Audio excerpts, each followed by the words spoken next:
My name is Daniel Hart. I'm 52 years old. I've always been a quiet man, reliable, thoughtful, the kind of person who pays the bills on time and keeps his promises even when no one's watching. I worked as a structural engineer for 25 years, built a home with my own hands, and provided everything my family ever needed. I wasn't loud about it. I didn't expect parades or praise. I believed that showing up every day with love and consistency was enough. Until the day I found myself flat on my back after surgery, barely able to move, and heard the woman I loved scream, "I am not your servant," as she walked out the door, leaving me there like I was some burden she never signed up for. Comment: real love never walks out when you're down. If you've ever felt abandoned when you needed someone the most. That moment didn't just break something in me, it revealed what had already been broken long before. She had driven me to the hospital in silence, barely touching my hand when they wheeled me into surgery. I chalked it up to nerves. But the truth was simpler, colder. She had already checked out, and as I lay there recovering at home, helpless and stitched up, I expected kindness. I expected warmth. But instead I was treated like a nuisance, a chore, not a husband, not even a human being, just an inconvenience that talked too much, asked for too much, needed too much. I watched her pace the kitchen that afternoon, cursing under her breath like she was trapped in someone else's life. I remember asking her gently if she could bring me a glass of water. That was all it took. She threw the dish towel across the counter, turned to me with fire in her eyes, and shouted, "I am not your servant." I couldn't speak, not because I didn't have words, but because something deeper than rage settled in me. It was clarity, a quiet, unmistakable kind of clarity, the kind you don't argue with, the kind that changes everything. She left for a few hours after that, maybe to cool off, maybe to make a point. I didn't call her. I just laid there, staring at the ceiling, listening to the ticking of the clock that suddenly felt like a countdown. It wasn't about the water. It wasn't even about the yelling. It was about what had been dying between us in silence. Respect. And I knew then that when someone shows you that your vulnerability disgusts them, you don't try to fix it. You don't plead. You listen. You accept. You begin again. So when she came back that evening and acted like nothing had happened, I didn't react. I didn't cry. I didn't argue. I nodded when she asked how I was feeling, and when she went to bed, I stayed up thinking, planning, not out of vengeance, but out of survival. Because if someone can walk away from you when you're at your lowest, they were never really beside you in the first place. And that's when I made a decision. A quiet one. I was going to walk away. But not today. Not in weakness, not half-healed. I would rebuild myself in silence. And when I was strong again, she'd turn to speak to the man she once knew, only to find that he no longer existed. That night, as she slept in our bed, our cold, divided bed, I lay awake in the recliner, one hand resting on the scar that crossed my abdomen.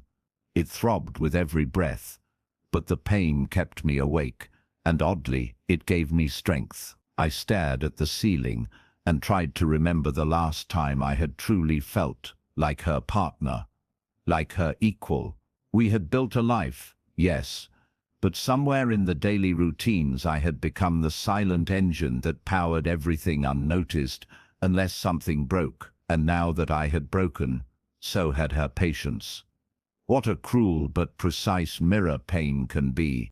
In the days that followed, she kept her distance. She moved around the house like a guest, checking her phone more than checking on me. Meals were thrown together with the kind of energy that says, "You should be grateful I even tried." And every time she placed a plate in front of me, I could feel the silent judgment that I was a man who couldn't even cut his own meat anymore. But I never asked her for help again. I didn't ask for water. I didn't ask for medicine. I endured the recovery in silence, memorizing every step she took away from the man she once promised to love in sickness and in health. I replayed our years together in my mind, searching for the missed signs, and they were there. In the way she rolled her eyes when I talked about work, in how she never asked about the small things that made me happy, in the absence of thank yous, and the growing collection of sighs every time I walked into a room. I had mistaken quiet withdrawal for stress. I had assumed that loyalty and time would be enough to hold us together. I didn't see that respect had quietly been replaced by resentment, and I blamed myself at first. Maybe I had become boring. Maybe I'd failed to keep her interested. But one afternoon, I saw her through the reflection of the hallway mirror, sitting on the back porch, smiling at her phone like a teenager. Her fingers were moving fast, her expression soft in a way I hadn't seen in years. And I knew then, this wasn't about my surgery. This wasn't about my need. This had been building long before I went under the knife. I wasn't the one draining her.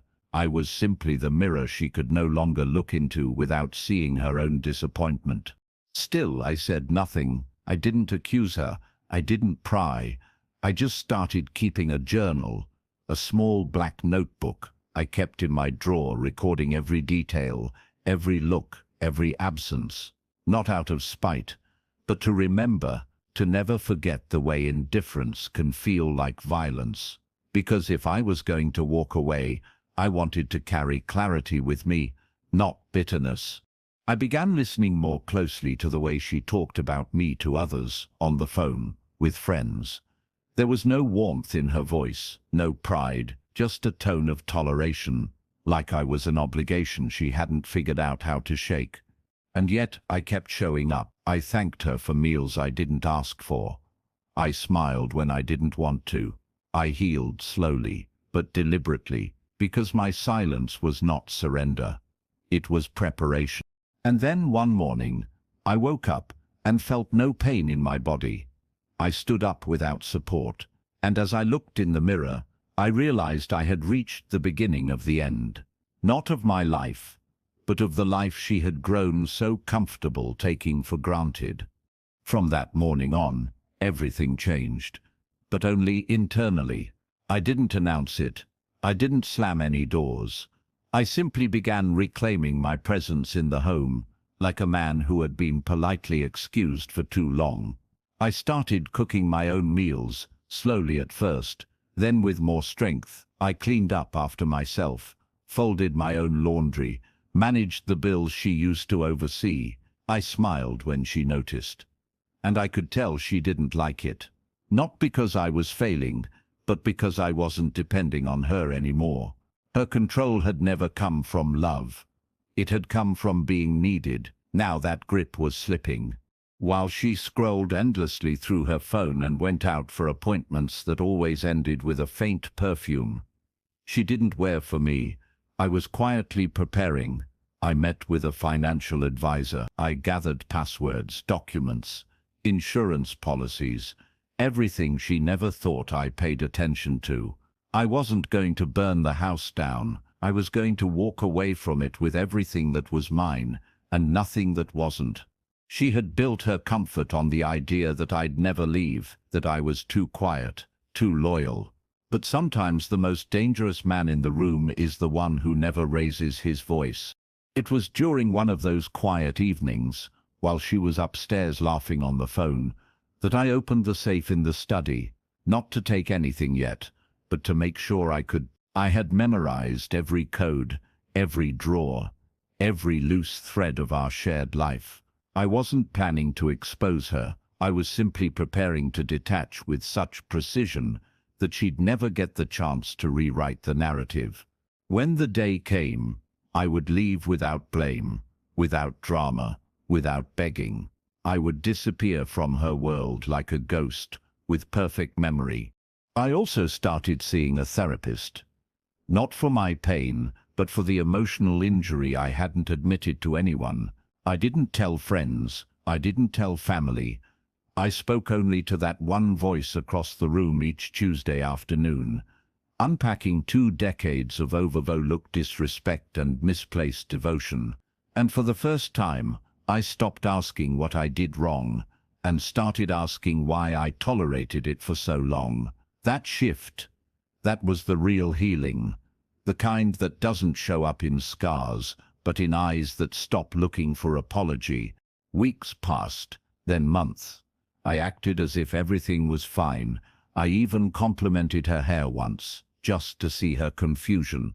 She had grown used to my silence, meaning sadness. But now, it meant calculation. I was no longer grieving the loss of our marriage. I was documenting it, step by step, and every time she chose her phone over dinner, or her vanity over kindness, I smiled inside, because her indifference was stacking like a wall between us, and soon I would be on the other side. The final push came quietly. I found the name. The man she had been texting. He wasn't hard to track. She had left her email open one morning, as if daring me to look. I didn't confront her. I didn't even flinch. I closed the tab, sipped my coffee, and smiled. Not because I wanted revenge, but because her exit strategy was now mine. She thought she had the upper hand. But she never realized that the man she underestimated had been rebuilding mind, body, and life, without her even noticing. Once I knew his name, everything moved into place like a quiet chessboard. I didn't dig for dirt. I didn't need to. I just watched her, studied the way she left the room to take certain calls, how her voice would change into something sweet and performative, how she laughed at things I never heard, and how she stopped hiding it. Not because she was bold, but because she thought I wouldn't act. That was her first mistake. People forget that silence isn't weakness, it's strategy, and I was playing the long game. One evening she left for a girls' night that didn't exist. I knew it the moment she kissed me on the cheek. It had been months since she'd done that. Her guilt was getting clumsy. I waited 30 minutes, then drove to the restaurant where her car sat parked beside his. I didn't go in. I didn't need to see it. I took a photo, not for leverage, just for closure. Proof, truth, something to anchor the future conversation she would never expect. I went back home, poured a glass of bourbon, and filed the image away like a man preparing for a business meeting, not a confrontation. The next morning, I made her breakfast. Eggs, toast, even a little fruit on the side. She looked at me as if I'd returned from the dead. I asked her about her night. She lied, easily. Too easily, and I smiled, genuinely, because I finally understood the game. She had spent months convincing herself that I didn't care, that I was too soft to walk away. But there's a sacred kind of rage in a man who's been disrespected silently, a rage that doesn't scream, but rebuilds, and every bite she took that morning was one step closer to her not realizing I had already left her in my mind. Days later, I executed the next step. I met with a lawyer I had already hired weeks ago, quietly transferred partial ownership of some of our joint assets into my name, legally and cleanly. I changed the beneficiary on my insurance. I opened a private account, the kind of account no one could touch but me. All those years of hard work, stability, loyalty, I made sure it no longer benefited someone who laughed behind my back, while another man called her beautiful. She had mistaken my recovery as a return to normal, but I hadn't returned. I had evolved. One night I sat across from her during dinner and said, "Do you ever feel like you're just done pretending?" She blinked, caught off guard. She laughed nervously, asked what I meant. I shrugged and said, "Just a thought." That was it. No further questions, but I saw it in her eyes, that moment of uncertainty, that whisper of fear, that maybe I wasn't the fool she thought I was. Maybe the man sitting across from her wasn't broken anymore.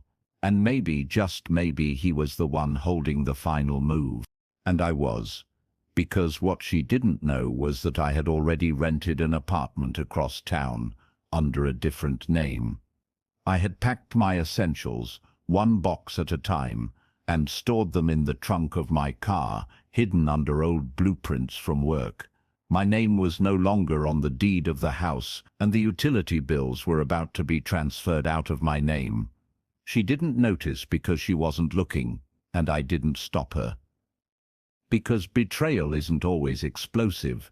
Sometimes it's just paperwork, a cold smile, and a front door that closes quietly behind you while they sleep. The night I left, it was raining. Not heavily, just enough to make everything feel cleaner. I stood at the front door for a moment, listening to her soft snore from the upstairs bedroom. It wasn't emotional. It wasn't dramatic. I wasn't leaving a note or a trail. I wasn't slamming doors or packing bags in a frenzy. I had rehearsed this moment 1,000 times in my head, and now it was just a quiet act of closure. I locked the door behind me and dropped the house key in the mailbox. No words, no final look back, just silence. She woke up alone the next morning. That much I know. I didn't block her number. I didn't disappear. I simply removed myself like a thread slipping from fabric, clean, bare, intentional. And when she finally did call, hours later, the voice on the line wasn't angry, it was confused. That's the thing about people who betray you quietly. They always assume you'll never leave because you never yelled. But I didn't owe her an explanation. I owed myself peace. I answered calmly. "I won't fight with you," I said. "There's nothing left to argue about. You made your choices. I made mine." Her voice cracked. She asked if there was someone else. The irony made me laugh. She tried to spin it, accused me of running away, but the truth was, I had stayed far too long. She tried to cry, but it didn't land. Not when the tears were for the stability she lost. Not the man. I ended the call before she could reframe the story into her own fiction. I wasn't giving her the stage anymore. Days passed. Then a week. She showed up at my new place once. Stood outside the gate, looking small for the first time in years. I watched from behind the curtain, but didn't open the door. I wasn't angry. I just had nothing left to say. I had given her everything once. Time, loyalty, money, my health, my softness. And she threw it all at the feet of another man, expecting me to beg to be picked back up. But I had built something better now. Myself. She called my sister, trying to gather support. She sent a long email recounting our years together, listing all the things she believed she did for me. But she left out the nights I cooked for her after 12-hour shifts, the birthdays I spent planning to make her smile, the surgeries, the cold water cups, the betrayal. I never responded to the message. I simply printed it, folded it neatly, and placed it in the back of my journal. Another artifact of the life I left behind. By the end of that month, I felt lighter than I had in years. I went for walks. I returned to my sketchbooks. I even reached out to old friends who had quietly faded during the marriage.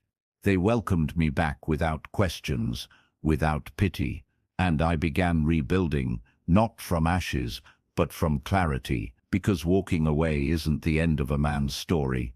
Sometimes it's just the moment he finally starts living for himself. It's been over a year now. My name is still Daniel Hart, but the man who answers to it is no longer the man who once lay in bed begging for someone to stay. I live in a smaller place now, no grand staircase, no cold silence echoing through rooms, just warm light, clean counters and peace that doesn't require me to shrink to keep it. There's a tree outside my window, and every morning I sit beside it with coffee in hand, not needing to explain myself to anyone. That, to me, is wealth. Not money, not control, just peace, earned peace. People often ask if I regret not fighting harder for the marriage. But the truth is, you don't fight to stay where you were never valued. You don't negotiate your worth with someone who only sees your usefulness. I gave everything I had, and when I had nothing left but pain, she gave me judgment. That's not a wife. That's not a partner. That's a tenant in your life who stopped paying rent in love a long time ago. And I'm not a man who holds space for someone who emptied me without apology. I saw her again, just once. At a grocery store of all places. She looked thinner, distracted. She noticed me at the checkout and froze. I nodded politely, not unkindly. She didn't speak. She didn't need to. Her eyes said everything. Confusion, loss, and that echo of recognition when someone realizes the person they once dismissed has become someone they no longer have access to. That moment wasn't revenge. It was justice. Not the kind that seeks to hurt, the kind that simply confirms you made the right decision. I never remarried. Not yet. But I'm open. Love, if it comes again, will not find me wounded or desperate. It will find me whole. It will find me at peace with my own company. And if it never comes again, I'll still be fine. Because self-respect is a home no one can evict you from. And dignity, real dignity, is walking away quietly when you realize the person beside you would never have carried you if roles had been reversed. Every man has a breaking point. But not every man breaks loud. Some of us break inward. We rebuild in silence. We return not to seek revenge, but to reclaim the ground we once gave away. And when we rise, we don't come back to punish. We come back so full of strength, so untouchably calm, that those who misjudged us can't even recognize the version of us that emerged from the fire. So if you're listening to this, and you've been dismissed, disrespected, devalued, don't waste your energy yelling at closed hearts. Don't argue with the indifferent. Instead, get quiet, get still, build, and when it's time, leave with grace and finality, because nothing is more powerful than a man who chooses himself after being forgotten by someone who once swore they never would. After I left her behind, I didn't rush to fill the silence. I let it stretch. I let the quiet teach me what noise had always buried. There's a strange freedom in being alone after betrayal. At first, it stings. You expect echoes of comfort to follow you into your new space, but instead, you're met with your own thoughts. All of them. The ones you buried to keep the peace. The ones you ignored to keep the marriage afloat. And in that solitude, I didn't find bitterness. I found honesty. I began to see where I had abandoned myself long before she ever did. I started traveling again. Short trips at first. A weekend cabin, 2 hours out. Then a coastal town I used to visit before life got too busy. There's something about walking into a place where no one knows your story. You're not the betrayed husband. You're not the quiet engineer. You're just a man with eyes wide open, holding a journal instead of someone else's expectations. And it's in these places, far from old routines, that I began to forgive myself. Not for loving her, but for staying too long after I knew she had stopped loving me. Books became my companions. Not the practical ones I used to keep by the nightstand, but philosophy, psychology, poetry, the voices of men and women who had also been cut by life, but walked out wiser, not weaker. I found myself underlining passages that spoke to a version of me that had never been invited to speak. The man I silenced so I could keep being the good husband. But that man was the one who deserved to live freely. And so I gave him room. I began to write, not for an audience, just for myself. But the more I wrote, the more I healed. It was during one of those writing sessions that I remembered something I hadn't thought about in years, my dream to teach. Before engineering took over my path, I had once applied to a community college to teach design theory. I never followed through because life got in the way, because bills don't wait for dreams. But now, With no one's needs sitting on my shoulders, I applied again. And this time, I didn't ask for permission. I didn't shrink the dream to fit anyone's comfort. I said yes to myself. Weeks later, I received the letter. I had been accepted, part-time, adjunct, just a few hours a week. But it felt like fire in my veins.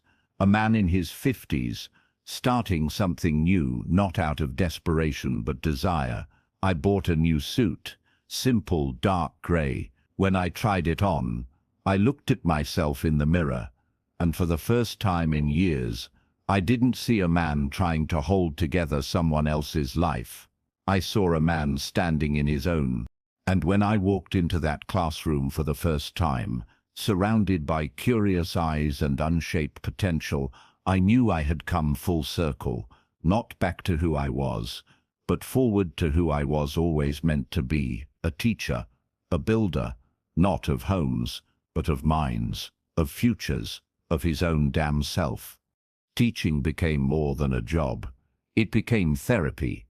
Every lesson plan I wrote was a reminder that my voice mattered, that I still had something to offer that wasn't rooted in sacrifice. When I stood in front of that whiteboard, I wasn't haunted by betrayal or weighed down by the past. I was fully present, and for the first time I saw how much life had been stolen from me, not just by her actions, but by my own silence. But here, in this room, my voice didn't tremble. It carried. Students started staying after class, not just to ask about formulas, but to talk about pressure, about doubt, about what it means to be quietly strong in a world that demands constant noise.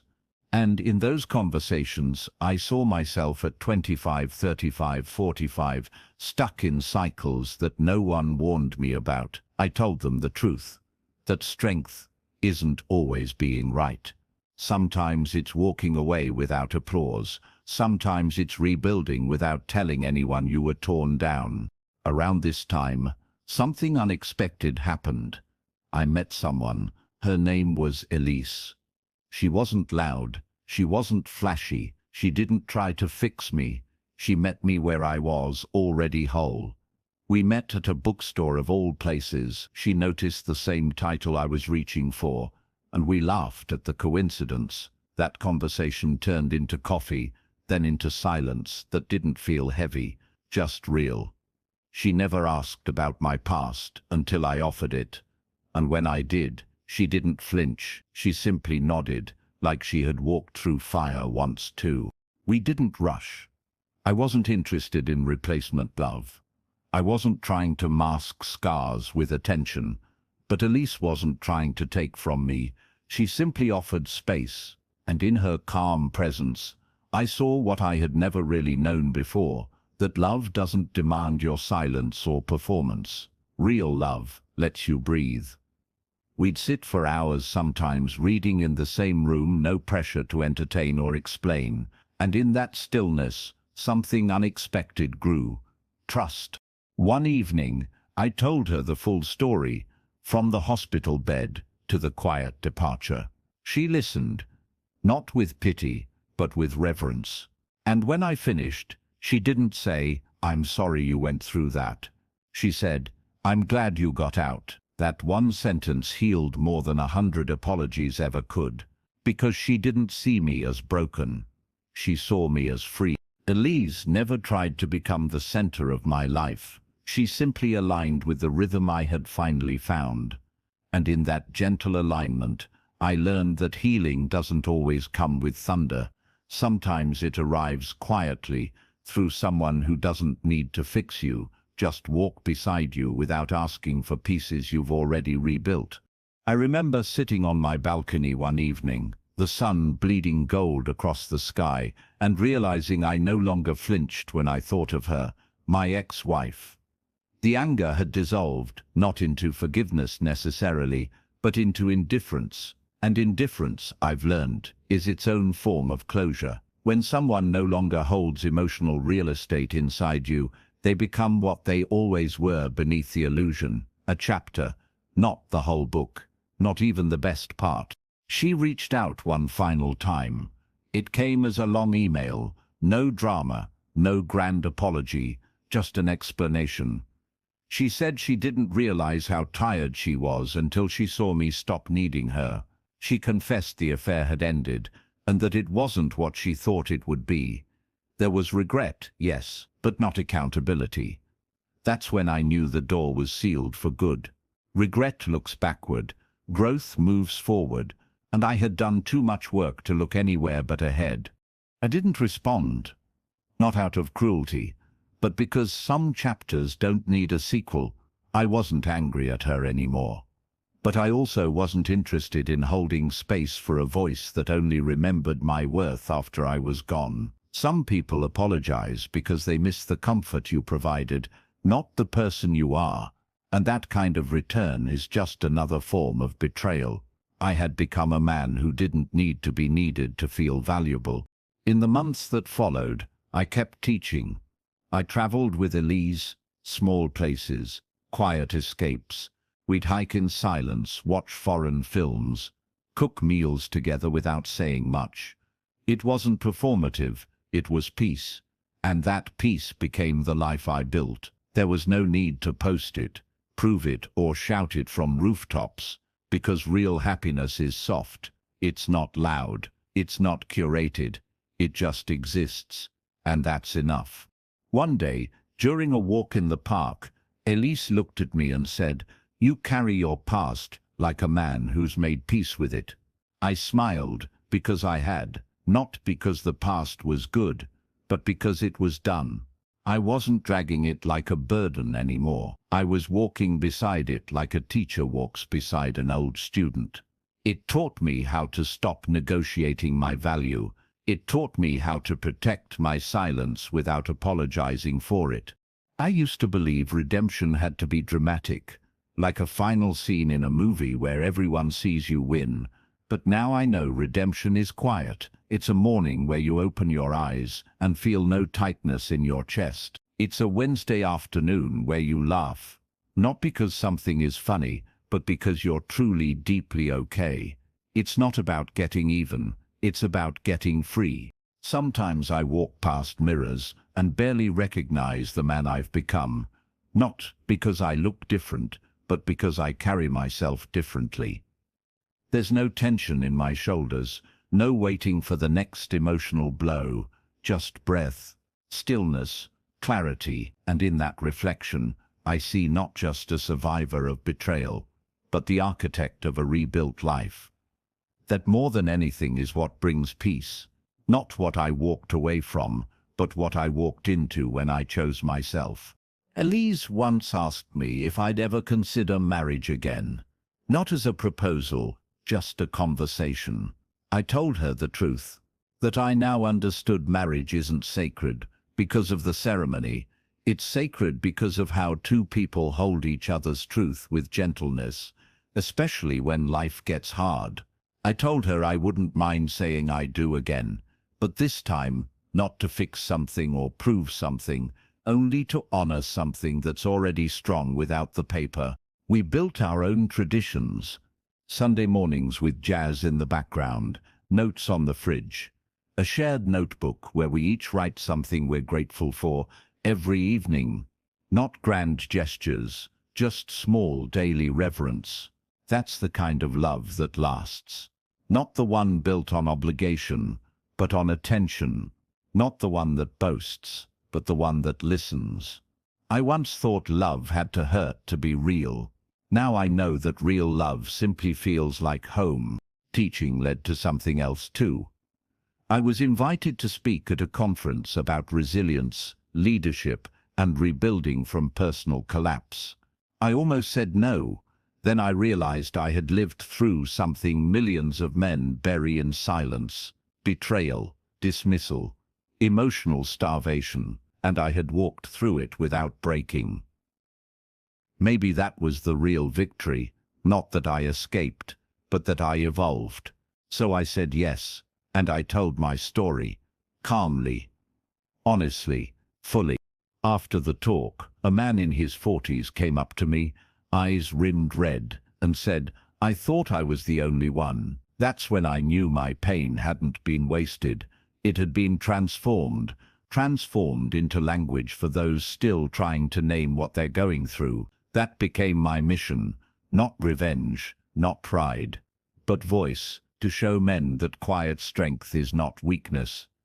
That walking away is sometimes the bravest, kindest act you'll ever do for yourself.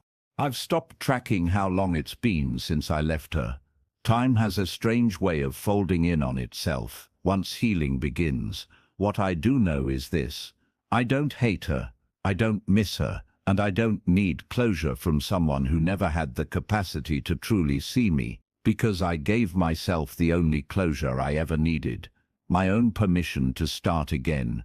There's a specific kind of peace that comes when your past no longer feels like an open wound, just a scar with a story. That's what I carry now. Not bitterness, not revenge, not even sorrow. Just a deep, quiet respect for the man who chose to walk through fire, rather than live in emotional poverty.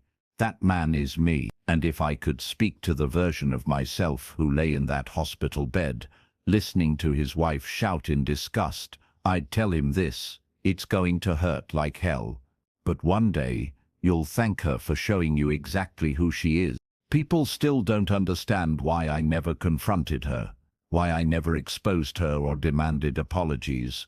But what they don't realize is that revenge doesn't always roar. Sometimes, the most powerful thing you can do is become untouchable. So healed, so whole, so completely uninterested in proving your worth to someone who squandered it. That's the kind of revenge that can't be undone. That's the kind of victory that echoes in silence. Elise and I still take walks, still read beside each other in quiet rooms. We don't cling, we don't possess, we simply coexist with care. I never thought I'd find love like this, love that doesn't need fixing or drama or desperate reassurance, just presence, just truth, just calm hands holding space where chaos used to live. And sometimes, when she smiles at me across a bookstore aisle or reaches for my hand without a word, I realize this is what I was waiting for. Not a person, a peace that meets me where I am. I've spoken at more events now. I mentor young men who are going through divorces, betrayals, job losses. I tell them what I wish someone had told me. That being broken is not the same as being weak. That you can be shattered and still choose grace. That your silence isn't defeat, it's control. The world teaches men to tough it out, but I teach them that real toughness is rebuilding without applause, rising without permission, loving yourself without delay. One day I visited the old house, not to return, just to see. It was for sale, empty now. Echoes where laughter used to be. I stood on the sidewalk, nodded once and walked away, not because I needed closure, but because I already had it. I didn't need to go inside. I had already left every part of me that ever begged to be chosen. And the man who stood there now, he didn't need to be chosen. He had chosen himself. So here's the truth no one tells you. The most powerful moment in a man's life isn't when he wins the argument. It's when he realizes he doesn't have to fight anymore. That's when healing begins. That's when legacy begins. That's when silence becomes your crown, not your cage. And that's where I live now, not as a victim, not as a hero, but as a man who finally made peace with walking away. If you've made it this far, drop a B in the comments. It shows you are part of the 1% that's improving every single day.